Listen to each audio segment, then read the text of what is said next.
जय महाराष्ट्र मित्रांनो, राज्याच्या राजकारणातून एक महत्त्वाची बातमी. एकनाथ शिंदेंना जोरदार धक्का.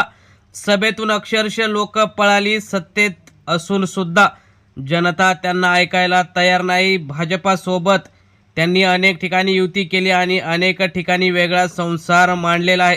राज्यात जिल्हा परिषद पंचायत समितीच्या निवडणुकांच्या सभा होत आहेत. एकनाथ शिंदेंच्या सभेत मोठी गर्दी जमणार असा त्यांचा विश्वास होता, मात्र लोकांनी अक्षरशः रिकाम्या खुर्च्या दाखवल्या. अजित दादा आमचे गेलेत आणि यांना सभा घ्यायच्या आहेत, त्यामुळे आम्ही सभेत थांबणार नाही, अशी भूमिका जनतेने घेतल्याची महत्त्वाची माहिती आहे. नेमकं काय झालं हे सविस्तर बघण्याअगोदर चॅनलवर तुम्ही नवीन असाल तर चॅनल सबस्क्राईब करून बेल आयकॉन प्रेस करा आणि जर तुम्ही शेवटपर्यंत व्हिडिओ पाहाल तर तुम्हाला नक्कीच अजित दादा यांच्यावर जनता किती प्रेम करते हे दिसेल. आपण सविस्तर बघूया. शिंदे गटाची सभा फसली. एकनाथ शिंदे यांनी पंचायत समिती जिल्हा परिषदसाठी ज्या काही सभांचा जो काही दौरा आयोजित केला होता त्यांना जनतेने उत्तर दिलेलं आहे. आमचे लाडके अजित दादा गेले आणि तुम्ही राजकारण करताय, सभा घेताय असं लोकांनी सुनावल्याची सर्वप्रथम माहिती आलेली आहे. शिंदे गटाची सभा कशी फसली आहे आणि रिकाम्या खुर्च्यांचा व्हिडिओ आपण बघणार आहोत. जनतेचा रोष कसा एकनाथ शिंदे आणि भाजपाला सामोरं जावं लागत आहे.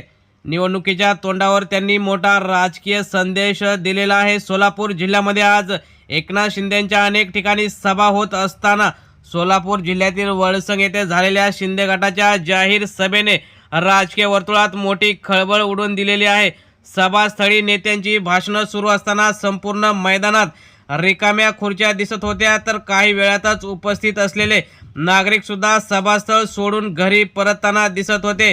एकनाथ शिंदे जसं सभेला उभे राहिले आणि सभेला संबोधित करायला लागले त्याचवेळी लोकांनी जे काही अर्धे लोक खुर्च्यांवर बसले होते त्यांनी सुद्धा अक्षरशः पळ काढायला सुरुवात केलेली दिसत आहे आणि काही वेळातच ते मैदान रिकामं झालेलं आहे.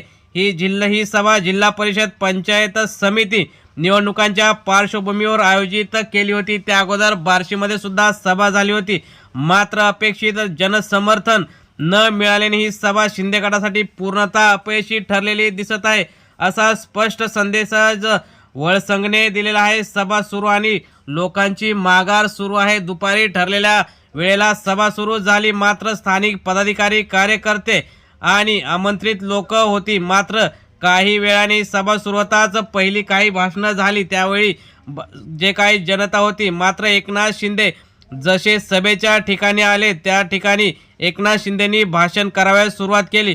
अगोदरच एकनाथ शिंदेंवर 2 ते 3 वर्षापूर्वीचा ठाकरेंचा पक्ष आणि चिन्ह चोरल्याचा जनतेला राग आहे.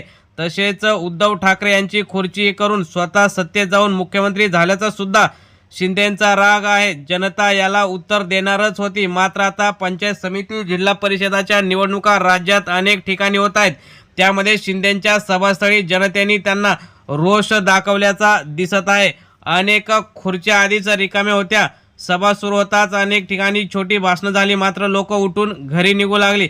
काही ठिकाणी खुर्च्यांवर चादरीच नव्हत्या. शेवटच्या रांगा तर पूर्णपणे ओसाड होत्या. महिलांची संख्या तर अत्यल्प होती. महिला ज्या सभेमध्ये असतात त्यामध्ये मतांचं राजकारण हे मोठं होतं, परंतु या सभेत महिला नव्हत्याच. त्यामुळे सुद्धा शिंदे गटाचा यामध्ये विजय होणार नाही हे निश्चित आहेत, कारण महिलांचे ज्या पक्षाला मतं मिळतात त्या घरातली सगळी मतं त्या पक्षाला पडतात, परंतु यामध्ये महिला नसल्याने शिंदे गट चिंतेत होता. तरुण वर्ग जवळपास यामध्ये अनुपस्थित आहे हे सुद्धा दिसलं. त्यामुळे राजकीय जाणकारांनी ही सभा जनतेने नाकारलेली सर्वोच्च सभा असल्याची प्रतिक्रिया दिलेली आहे. लोक त्यावेळी म्हणत होते की आमचा लाडका अजितदादा गेला, आता हे कोण. सभेतून लोक थेट बाहेर पडताना अनेक नागरिकांनी अशा प्रतिक्रिया दिल्या. आमचा लाडका नेता अजित पवार गेला आणि आता हे लोक सभा घेत आहेत, आम्हाला हे बघवत नाही. काही लोकांनी सांगितलं की आम्ही सभा घेणार नाही आणि निवडणुकांमध्ये अजितदादा यांच्या जे काही पक्षाबरोबर आम्ही राहणार, परंतु शिंदे असतील किंवा फडणवीस असतील यांनी तो शब्द पाळला नाही आणि ते 2 ते 3 दिवसापासून सभा घेत सुटत आहेत आणि आपल्या पक्षाचा राजकीय जो काही प्रचार पुरेपूर करत आहेत. महाराष्ट्रातील जनता अजून दुःखातून निघाली सुद्धा नाही आणि यांना राजकारणाचं पडलं आहे आणि अनेक ठिकाणी सभा घेत उधळत जात आहेत. त्यामुळे जनतेने त्यांना या सभेमध्ये धडा शिकवल्याचंच दिसत आहे। त्यामुळे ही सभा आमच्यासाठी नाही तर ही फक्त सत्तेसाठी सभा आहे। आम्हाला विकास हवा आहे, पक्षांतर करणारे नेते नको, अशी प्रतिक्रिया सोशल मीडियावर वेगाने व्हायरल होत असून शिंदेगडाच्या ग्रामीण पकडीवर मोठे प्रश्नचिन्ह निर्माण झालेले दिसत आहे। अजित पवार हा फॅक्टर यावेळी निर्णायक ठरला। वळसंग आणि परिसरात अजित पवार यांचा प्रभाव पूर्वीपासूनच मजबूत राहिला आहे। अनेक ग्रामपंचायती, पंचायत समिती सदस्य, जिल्हा परिषद प्रतिनिधी हे पूर्वी राष्ट्रवादीशी जोडलेले होते। अजित पवार यांची अनुपस्थिती तसेच त्यांच्याशी भावनिक नातं असलेल्या मतदारांमध्ये नाराजी स्पष्टपणे दिसून येत होती। राजकीय अभ्यासकांच्या मते अजित पवार हा फक्त नेता नव्हता, तो ग्रामीण मतदारांचा विश्वास होता। तो विश्वास शिंदे गटाला मिळालेला दिसला नाही।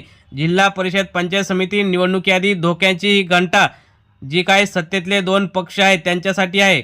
ही सभा केवळ एक अपयशी कार्यक्रम नाही तर ती येणाऱ्या जिल्हा परिषद आणि पंचायत समिती निवडणुकांचा ट्रेलर असल्याचं मानलं जात आहे। जनतेने आज कोणाचा विजय होणार आणि कोणाचा पराजय होणार या सभेवरूनच दाखवून दिल्याचं दिसलं आहे। यामध्ये कार्यकर्त्यांचा सुद्धा उत्साह कमी जाणवला, मतदारांचा प्रतिसाद तर थंडच दिसला। स्थानिक नेतृत्वावर जनतेने अविश्वास दाखवला। वरून आलेले नेते अशी प्रतिमा, हे सगळे मुद्दे शिंदे गटासाठी धोक्याची घंटा ठरत आहेत। कार्यकर्त्यांमध्ये हे कुजबूज आहे। सभा संपल्यानंतर शिंदे गटाच्या कार्यकर्त्यांमध्ये नाराजीची कुजबूज सुरू झाली आहे। इतकी तयारी करूनही लोक आले नाहीत। नेत्यांची नावं, लोकांना भावना नाहीत, फक्त भाषणाने निवडणूक जिंकता येत नाही। काही स्थानिक पदाधिकाऱ्यांनी तर माध्यमांशी बोलण्यासही नकार दिला। हे विशेष, रिकाम्या खुर्च्या हे राजकीय प्रतीक होतं का? राजकारणात रिकाम्या खुर्च्या म्हणजे केवळ अनुपस्थिती नाही तर जनतेच्या नाराजीचं हे प्रतीक असतं। आज भाषण सुरू असताना अनेक ठिकाणी हजारो रिकाम्या खुर्च्या होत्या। घोषणा देताना सुद्धा लोक नव्हती, टाळ्यांचा आवाज सुद्धा नव्हता। शिंदे गटाचं हे ग्रामीण महाराष्ट्रातील दावा कमकुवत असल्याचं स्पष्ट दिसत आहे। त्यांच्या विधानसभेला अनेक आमदार आले, खासदार सुद्धा आले, परंतु त्यांची जी पकड आहे ती इतर पक्षांसारखी नाही। त्यामुळे शिंदेंची ही आजची सभा ही मोठी फेल गेल्याचं चित्र होतं। त्यामुळे सत्तेसाठी पक्ष बदलणाऱ्यांना जनता ओळखते। रिकाम्या खुर्च्यांनी हे उत्तर दिलेलं आहे। हा जनतेचा अपमान आहे, अशी सोशल मीडियावर अनेक ठिकाणी ही चर्चा जोरदार रंगताना दिसली। शिंदे गटासाठी पुढचा मार्ग आता कठीण झालेला आहे। ही केवळ सत्तेसाठी जनता येत नाही तर केवळ भाषणांनी मतं मिळत नाहीत आणि जनता तुमच्या सभेला येत नाही म्हणजेच तुम्हाला मतंसुद्धा देत नाही, असा स्पष्ट संदेश दिलेला आहे। त्यामुळे स्थानिक प्रश्न दुर्लक्षित करता येणार नाही। त्यामुळेच ते दोन्ही सत्ताधाऱ्यांतील शेतकऱ्यांसाठी जे काही महत्त्वाचं करायचं आहे ते सोडून तुम्ही राजकारणात मशगूल झाले आहेत, असंही तेथील शेतकऱ्यांनी सांगितलं। त्यामुळेच जसं शिंदेंचं भाषण सुरू झालं त्यावेळी जनतेने रिकाम्या खुर्च्या दाखवल्या। त्यामुळेच आता येणाऱ्या काळात एकनाथ शिंदे आणि भाजपाचा कसा पराभव होऊन महाविकास आघाडीचे अनेक पंचायत समितीतील सदस्य आणि जिल्हा परिषद सदस्य निवडून जातील यात काही शंका नाही। मित्रांनो, तुम्हाला काय वाटतं? शिंदेंच्या सभेतील या रिकाम्या खुर्च्या म्हणजे ते सध्या फ्लॉप आहेत का? तुम्हाला काय वाटतं? तुम्ही सुद्धा तुमच्या प्रतिक्रिया कमेंट बॉक्समध्ये जरूर कळवा। धन्यवाद। जय हिंद।